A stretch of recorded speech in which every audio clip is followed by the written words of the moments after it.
There have been a number of work that we have been doing over the past few months. Cyberbullying have been one of the ones that the Special Envoy and a number of people were very concerned about, and we had seen it fit for us to try and get that portion of the legislation to Cabinet and to have that passed in a very short time frame. And if you all could recall, I think it was in the latter part of last year, we had moved forward with those kinds of initiatives, and Cabinet was able to approve a draft legislation that was presented to them.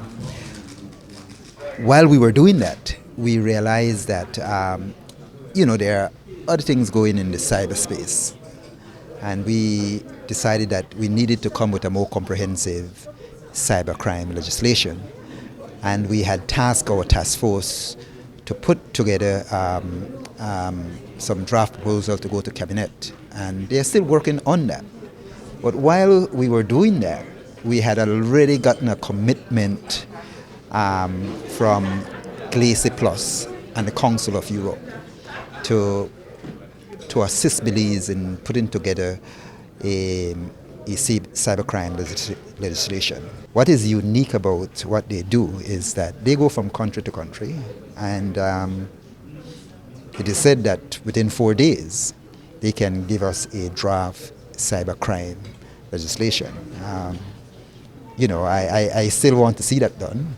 I'm looking forward to see that, because if that is done, it means then in a very short time frame, Belize will be able to have its cyber crime legislations on the books. Council of Europe is the organization that is holding the Budapest Convention. The Budapest Convention is the international reference treaty in this field, which was drafted in 2001, and so far has been acceded by 64 countries all over the world, and another 10 are on their way. The Budapest Convention gives a number of definitions of what are the conducts that need to be criminalized. So what are the let's say the basic definitions of cybercrime, and all the countries that are party to it agreed with these definitions. We have crimes related to illegal access to computer system. We have crimes related to illegal interception of computer data. We have crimes related to computer-related forgery or computer-related fraud. We have crimes related to online child sexual exploitation. There is also the definition of crimes related to intellectual property violations. This is, let's say, the common set of definitions that all countries have. And then each country can also decide to add other articles that are not covered by the Budapest Convention. Everywhere you're trying to fight cybercrime, one of the biggest challenges is establishing a digital footprint for the offenders, because they use the internet to hide.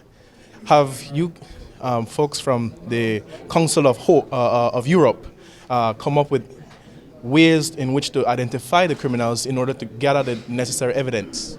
Yeah, well, actually, the Council of Europe is not just promoting the harmonization of national legislation, because in the end, the national legislation without implementation is just a piece of paper.